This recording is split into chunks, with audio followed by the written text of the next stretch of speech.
यवतमाळ वाशिम लोकसभेचा तिढा सुटलाय अशी चर्चा सुरू झाली आहे। कारण आता संजय राठोड यांची उमेदवारी या ठिकाणी निश्चित मानली जात असताना तिथून राजेश्री पाटील यांना निवडणुकीच्या रिंगणात उतरवण्याची देखील बातमी समोर येते। त्यामुळे अर्थातच भावना गवळी यांचा पत्ता कट होण्याची शक्यता वर्तवली जाते।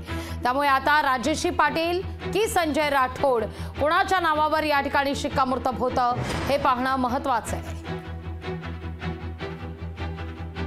यवतमाळ वाशिम लोकसभा सदस्य पदासाठी जी निवडणूक होऊ घातलेली आहे आणि त्याचं नामांकन पत्र दाखल करण्याची उद्या शेवटची तारीख आहे।